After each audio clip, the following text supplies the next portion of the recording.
Evangelho de Mateus 25, do verso 1 ao 13.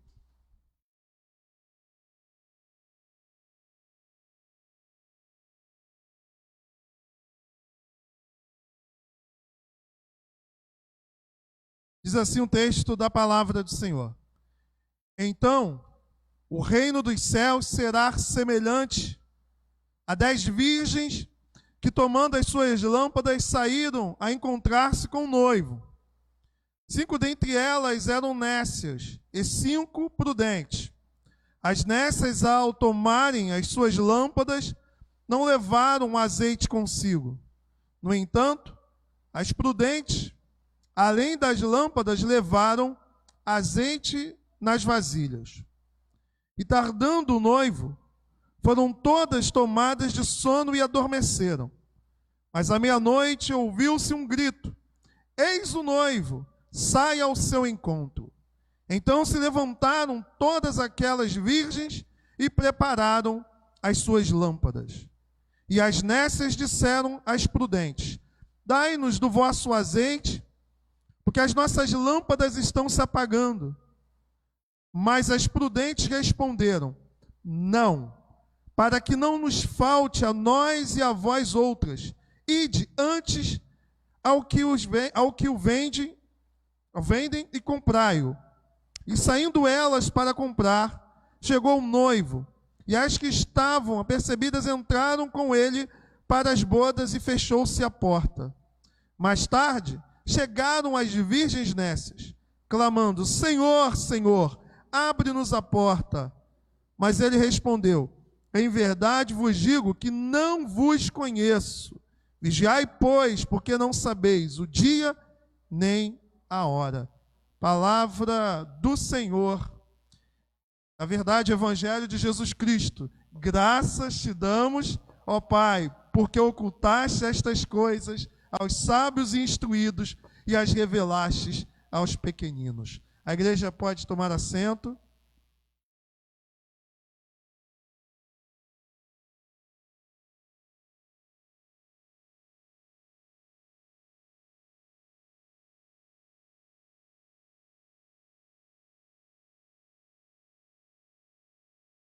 Irmãos,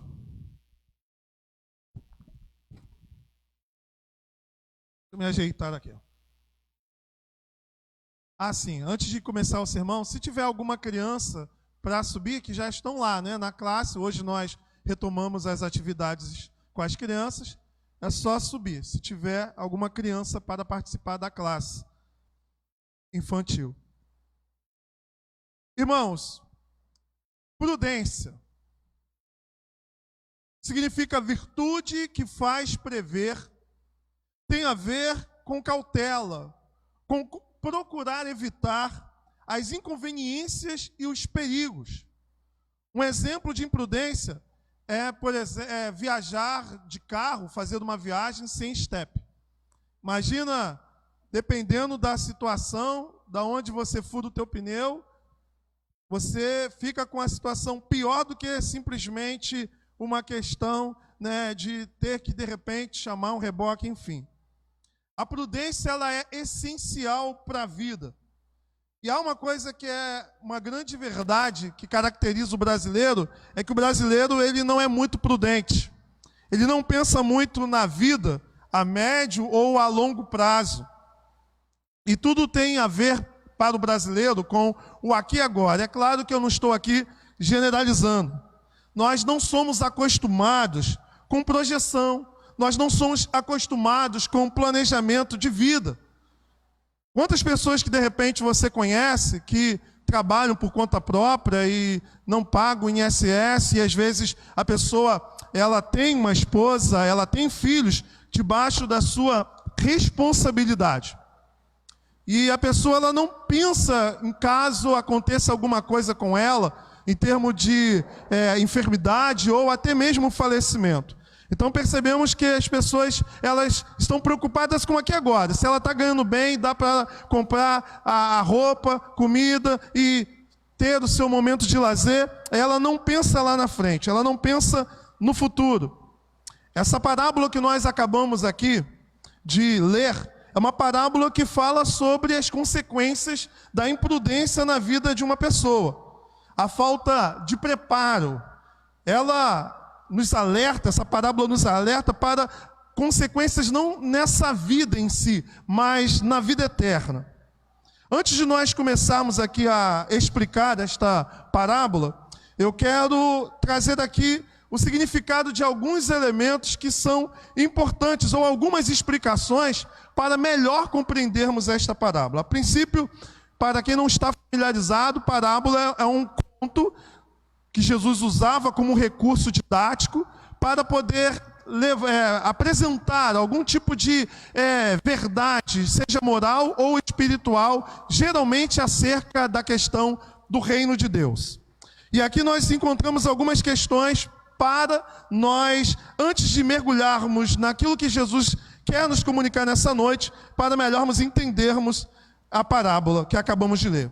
Um ponto importante aqui é nós entendermos que numa parábola não é relevante você ficar preocupado com os detalhes da parábola. Há muita gente que quer ficar pegando os detalhes da parábola para poder tentar dar significado espiritual. Esse não é o melhor método de interpretar. Você deve se preocupar com o ensino geral da parábola e não com os detalhes. Os detalhes estão ali para preencher a história. Não procure buscar significado a cada coisa que a parábola apresenta. Não é um bom método de se interpretar uma parábola. Aqui, por exemplo, você tem questões como as 10 virgens, por que elas são 10? Então muita gente às vezes se prende a isso, tentando encontrar algum tipo de significado no número 10. Não faz importância numa parábola, pelo menos nessa aqui, a questão do número. As virgens dormindo, o significado do azeite e etc. Agora é importante, para melhor entender a parábola, saber algumas questões culturais da época que se diferencia da nossa cultura atual. Porque quando a gente fala de casamento, a primeira coisa que vem na sua cabeça é o casamento atual, onde a noiva é a figura mais importante, onde o noivado é uma coisa que você tem e desmancha a qualquer momento. Não era assim naquela época. Então, a primeira coisa que você precisa entender aqui é que antes de uma pessoa casar, ela ficava noiva. Só que o noivado naquela época era algo que tinha um peso quase que do próprio casamento. Por exemplo, para você deixar um noivado, você tinha que entrar com o divórcio, propriamente dito. O noivado, se você fosse desmanchar, era praticamente o divórcio, era algo legal que você precisava fazer para poder, assim, então, terminar com o noivado. E, por exemplo, um relacionamento extraconjugal, ou seja, melhor dizendo, um relacionamento desses noivos comprometidos fora dessa relação, a pessoa ela é noiva e se relaciona com uma pessoa de fora, uma traição, era considerado um adultério durante o noivado. Basta nós lembrarmos da história de Maria, né? Ela estava prometida de José, ela estava noiva de José. E o noivado ele durava 12 meses, onde a pessoa ela buscava desse período de 12 meses fazer tudo o que fosse necessário, se preparando assim então para o casamento propriamente dito. Então, no noivado, os noivos, cada um morava na sua casa, não havia relacionamento sexual, mas havia sim um contrato, propriamente dito. Então, o noivado ele poderia ser dissolvido por meio de divórcio e tinha duração de 12 meses. Já o casamento era uma celebração social. Tinha pouco a ver com cerimônia religiosa, era muito mais social, civil do que religiosa, exceto a questão das bênçãos que eram pronunciadas sobre o casal. É importante a gente também analisar essas questões. Envolvia um contrato legal, havia trajes específicos para o casamento, tanto do noivo quanto da noiva. E como que acontecia? Em 2 momentos. Primeiro, o noivo ele saía da sua casa no dia, ele saía da sua casa acompanhado do chamado amigo do noivo e dos amigos mais íntimos, E assim, então, ele ia para a casa da noiva, da família da noiva, onde haveria ali algumas celebrações, o acerto de conta final, o pagamento do dote, tudo aquilo ali. E a hora, muitas das vezes, atravessava, talvez, o esperado, Passava do esperado. Então, geralmente, isso acontecia na parte da tarde, na tardezinha, ele ia para a casa da noiva, e ali eles acertavam, e depois eles vinham em direção à casa onde aconteceria a festa, ou seja, a casa do noivo, a casa do casal agora, né? Então, nessa ida, nessa procissão para a casa do noivo, para a nova casa do casal, essa procissão ela era feita com muita festa, com muita dança. As pessoas vinham em procissão cantando, dançando, anunciando. Então, havia toda essa publicidade do evento. E é interessante aqui que as pessoas já estavam à noite, né? Então elas acompanhavam a procissão com as lâmpadas, que são tochas, né? Um bastão com um pano mergulhado em azeite, e que, de acordo com alguns estudiosos, durava aproximadamente 15 minutos aquelas tochas acesas. Você encontra um relato de como era o casamento da época no livro apócrifo de Macabeus, em 1 Macabeus, capítulo 9, do verso 37 a 42, quem tiver uma Bíblia católica, pode acompanhar, né, o relato de como acontecia essas festas de casamento. Depois você tinha o noivo e a noiva indo para o local onde aconteceria as bodas. E de lá eles tinham um comportamento como de um rei, de uma rainha, e de uma mesa eles presidiam a festa. E as festas levavam até 7 dias. 7 dias. Haja comida e haja vinho para essa galera, né? As 10 virgens na história. Quem são as 10 virgens na história? As 10 virgens podemos aqui entender como uma espécie de madrinhas, aquelas que ajudavam na preparação da noiva. E elas estavam aguardando exatamente essa volta do noivo com a noiva para ir, né, para as bodas. O uso da tocha era essencial. Se a pessoa não tivesse com a sua lâmpada, com a sua tocha, ela poderia ser considerada uma penetra.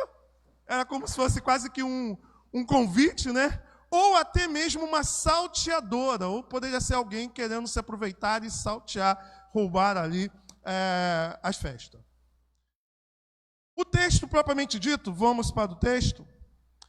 O texto ele começa dizendo, então, o reino dos céus. Há aqui uma expressão, uma partícula, que é a partícula grega chamada tote, que conecta o que vai ser falado agora com aquilo que já foi falado, mas assinalando uma maior ênfase, uma chamada de atenção nas palavras que se seguem. E o que foi falado? O capítulo 24. Veja lá o capítulo 24. No capítulo 24, nós encontramos Cristo falando acerca da sua vinda. E há aqui os versos principais que vão conectar com o que vai ser falado agora, que é o verso de número 41 e 42, em que você encontra Cristo falando, 2 estarão trabalhando no moinho, uma será tomada e outra será deixada, né? Portanto, vigiai e orai, porque não sabeis em que dia vem o vosso Senhor. Capítulo 24, lembrando aqui os irmãos, ele fala do juízo de Deus sobre Israel, assim como também do juízo final. Lembra que o início do capítulo 24, Jesus está lá no monte, contemplando, né, o templo de Jerusalém, e os discípulos estão lá, olha que maravilha esse templo, e de repente Jesus fala, olha, não ficará pedra sobre pedra. E ali então, os discípulos fazem 3 perguntas. Quando isso acontecerá? Quais são os sinais do fim do mundo e da sua vinda? Então Jesus, no capítulo 24, ele fala de 3 coisas. Muitas das vezes a gente lê o capítulo 24 como se ele estivesse respondendo uma única pergunta. Mas são 3 perguntas. Quando é que se dará o juízo de Jerusalém? Já acabou. Israel foi julgado no ano de 70. General Tito invade e destrói Jerusalém, o templo de Jerusalém. E o povo se dispersa. E aí depois ele comenta sobre os sinais que marcam a proximidade da sua vinda. Sinais sociais, sinais do cosmos e diversos sinais que vão mostrando que, à medida que eles vão se intensificando, mais próximo Cristo está de voltar. Ele compara esses sinais com dores de parto. Porque à medida que vai chegando o momento da mulher dar à luz, as contrações são maiores em menor espaço de tempo. É o que vai acontecer até a volta de Jesus. Os males nesse mundo vão aumentar e aquelas tragédias narradas ocorrerão em menor espaço de tempo. E isso é um sinal de que Cristo está voltando. Por isso ele vai dizer, vigiai. Vigiai por quê? Porque Cristo, ele virá. E não virá como ladrão não significa dizer que não será visível. Significa dizer que você não sabe nem o dia e nem a hora que ele virá. Pois o ladrão não avisa. Mas será de forma visível, audível, conforme o texto nos mostra. Lá no verso 29 ao verso 31. E aí nós vamos seguindo adiante. O Iago Martins, que é um pastor batista, ele vai dizer que a parábola do reino geralmente aborda 3 questões. A primeira, os mistérios do reino. Porque o reino de Deus, ele está repleto de mistérios que, para aqueles que Deus quer se revelar, ele se revela, mas para outros ele deixa fora do entendimento, da compreensão. Há também na parábola aspectos temporais, ou seja, aspectos da primeira vinda de Cristo e aspectos da segunda vinda de Jesus. Geralmente, as parábolas contam da primeira vinda ou da segunda vinda de Jesus. Nessa parábola em questão, nós estamos analisando a questão da segunda vinda de Jesus. E geralmente nas parábolas nós também encontramos uma tensão. Que tensão é essa? Daquilo que chamamos do já e do ainda não. De realidades que nós já desfrutamos e de realidades que ainda acontecerão. Como, por exemplo, nós estamos salvos, mas ainda seremos salvos completamente. É o que chamamos de já e o ainda não. São tensões que as parábolas geralmente revelam, as parábolas do reino. Aqui nós temos, então, 3 verdades que eu quero compartilhar com os irmãos rapidamente nesta parábola. O que nós podemos aprender? Dito estas coisas, né, essas informações iniciais para uma melhor compreensão, o que nós podemos aprender nessa noite sobre a parábola das 10 virgens? A primeira questão aqui é o que está no verso 1. Então o reino dos céus será. Então ele está apontando para a realidade que ainda acontecerá. Ao que ele está comparando o reino dos céus? E aí ele diz, o reino dos céus será semelhante a 10 virgens que, tomando as suas lâmpadas, saíram a encontrar-se com o noivo. A figura aqui importante é a figura do noivo, que dificilmente alguém não interpretaria como sendo a pessoa de Jesus. Nada é dito aqui sobre a noiva. A igreja geralmente é chamada de noiva de Cristo, mas ela não está nessa figura na parábola.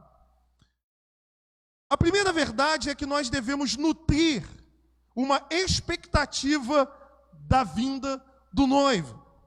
A parábola das 10 virgens aponta para as virgens que aguardam o noivo passar, para entrar nas bodas com ele. E um dos principais ensinos da Bíblia é a expectativa messiânica. Todas as vezes que você lê as pregações do Novo Testamento, você vê a ênfase na morte, na ressurreição e na vinda de Jesus. Os judeus, por exemplo, aguardavam a vinda do Messias. Ou seja, a primeira vinda. Esta aqui, da qual Cristo está narrando, anunciando a sua volta. Pois ele já veio e os judeus não reconheceram. A igreja aguarda o retorno do Messias. O Messias para nós já veio e voltará, e para os judeus ainda será a primeira vez. A igreja contemporânea, meus irmãos, tem deixado de lado essa expectativa que nós devemos nutrir acerca da volta de Jesus. Os sermões que falam da volta de Jesus têm sido cada vez mais raros nas nossas igrejas. Poucas vezes você ouve pastores pregando sobre a volta de Cristo. E eu já ouvi pastores dizendo, eu não me preocupo com isso, quando ele voltar, todo mundo vai ficar sabendo. A minha preocupação aqui agora é com o bem viver nessa terra. Mas se esse é o tema principal, tanto dos apóstolos quanto do próprio Cristo? Por que nós negligenciamos tanto falar sobre a volta de Jesus? É o tema principal de Jesus, dos apóstolos e da igreja primitiva. Talvez o crente se acomodou demais com esse mundo talvez esteja tão confortável que o crente não quer saber do mundo vindouro. Ele quer viver a realidade futura aqui e agora. E esse é um dos grandes males da teologia da prosperidade. Porque a teologia da prosperidade, ela te leva a querer viver uma realidade que está destinada apenas para o mundo vindouro. Então a primeira verdade que esse texto nos mostra é que nós devemos nutrir a expectativa da vinda do noivo.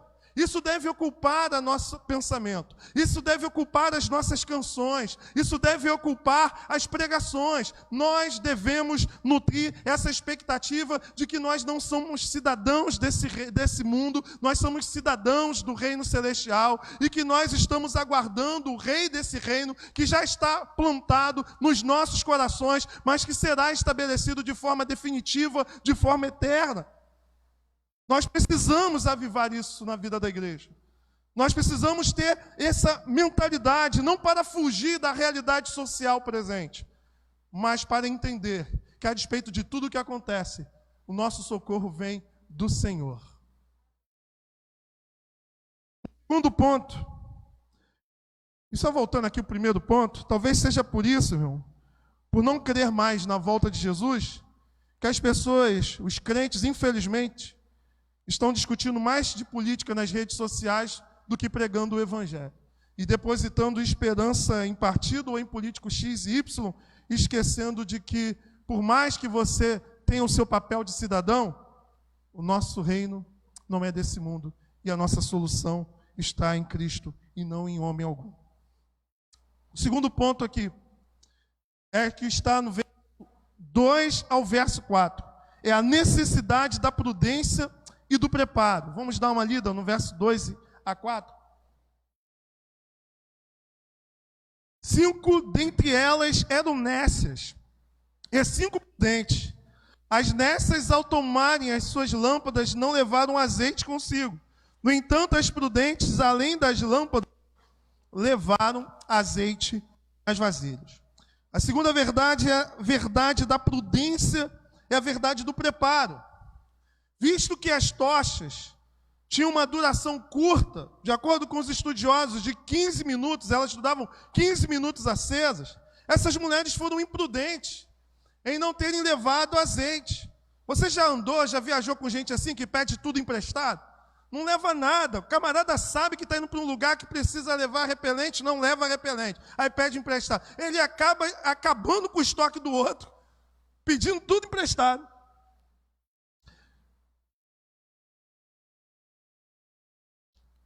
Imagina o camarada viaja com pouco combustível e sem dinheiro para botar. Eu conheço alguém assim, que depois me ligou para eu ter que buscar. O pior de tudo é que os meus amigos falaram assim: você não tem vergonha na cara mesmo. O camarada anda sem gasolina e ainda te liga para você buscá-lo. Amigos. Irmãos, infelizmente há muita gente imprudente na vida. Nós precisamos, irmãos, ser prudentes. A prudência nos evita transtornos, a prudência nos evita determinadas situações complicadas. A prudência em tudo. Agora, principalmente no que tange a vida espiritual. Nós precisamos abastecer a nossa vida espiritual. Nós devemos buscar na caminhada cristã aquilo que nos prepara para a grande vinda do Senhor. É por isso que eu chamo a atenção para que tipo de mensagem nós estamos ouvindo. Porque muitas das vezes o pastor prega uma coisa no domingo e você é do fulano na terça, do ciclano na quarta, de Beltrano na quinta. Nada contra você ouvir bons pregadores. O problema é que existem pregadores que pregam coisas que vão trazer problemas espirituais para você. Você vai se intoxicar, você vai comer alimento que vai te dar problema depois espiritualmente falando. Nós precisamos, irmãos, preparar a nossa vida espiritual para a vinda de Cristo. Há muita mensagem que tem efeito de pouca duração. que massageia o teu ego, te faz sair do culto animado, alegre, maneiro, sorrindo. Poxa, que mensagem maneira, mensagem positiva, te bota para cima. Mas é apenas uma mensagem para te botar para cima. 15 minutos depois, você volta à depressão, você volta a todos os problemas que você tem, não resolve a tua vida, porque não é a palavra de Deus, é autoajuda, e nós precisamos da ajuda do alto. Quantas vezes, irmãos, nós encontramos mensagens que arrancam lágrimas, que mexem com as suas emoções. O pregador tem uma eloquência, fala bonito, ele consegue produzir um efeito emocional grandioso, mas a sua mensagem não fala ao espírito, fala apenas às emoções. A parábola nos mostra que nós devemos ter prudência, pois a imprudência nos custa caro. O verso 11 mostra isso. Olha o que o verso 11 diz. Mais tarde, chegadas as virgens nécias, clamando: Senhor, Senhor, abre-nos a porta. Ou seja, por causa da imprudência, elas foram barradas de entrar nas bodas. Assim como no capítulo 24, no verso 42, Cristo nos chamou a atenção para a questão do dia e da hora. Novamente, ele nos fala sobre a necessidade de não sermos apanhados em surpresa. De surpresa. A igreja, ela precisa, irmãos, estar preparada para esse grande dia. Ela não pode estar sem azeite, ou seja, sem aqueles elementos que abastecem a sua vida espiritual, a palavra, a ação do Espírito Santo na sua vida. Nós precisamos estar prontos para esse grande momento. As pessoas se preparam para tantas coisas na vida, se preparam para concurso, se preparam para aniversário, se preparam para casamento, se preparam para viagem, mas não se prepara para o encontro com Jesus. Como está a sua vida, meu irmão? Se Cristo voltar agora, se Ele voltar agora, se os céus se rasgarem e Ele aparecer, como que você ficará diante dessa grandiosa revelação do Cristo que veio buscar a sua igreja? Você ficará feliz, conforme as pessoas brincam, né? Terceiro ponto. A questão da responsabilidade individual. 9. Mas as prudentes responderam: não para que não nos falte a nós e a vós outros, e diante aos que o vendem e comprai-o. Aqui nós nos deparamos com as virgens prudentes não dando do seu azeite para as imprudentes. Algumas traduções não vai aparecer meia-noite, vai aparecer no meio da noite. É possível interpretar o texto ou traduzir o texto tanto como sendo meia-noite ou no meio da noite. Mas o que fica claro é que o noivo ele atrasou e elas foram dormir. É normal, o texto não está aqui nos chamando a atenção para o dormir como se fosse uma falta delas, mas a falta aqui, elas não estarem com o azeite de reserva. A lâmpada era imprescindível para entrar na festa. Sem lâmpada, elas eram consideradas penetras. O noivo vai dizer para elas lá no verso 12, eu não vos conheço. E aí fica uma pergunta: em qual lugar da Bíblia nós encontramos Cristo falando isso? Eu não vos conheço. Abre lá em Mateus, capítulo 7, verso de número 21. Nem todo que me diz Senhor, Senhor, entrará no reino dos céus, mas aquele que faz a vontade de meu Pai, que está nos céus. É a mesma expressão. Senhor, Senhor, nos deixe entrar. Nem todo aquele que diz Senhor, Senhor, entrará. E para ficar mais grave aqui a exortação, veja o verso de número 24, que Jesus vai falar sobre os dois fundamentos.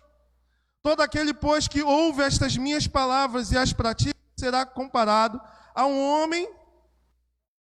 E depois ele vai falar também do homem imprudente. Os dois tipos de casa.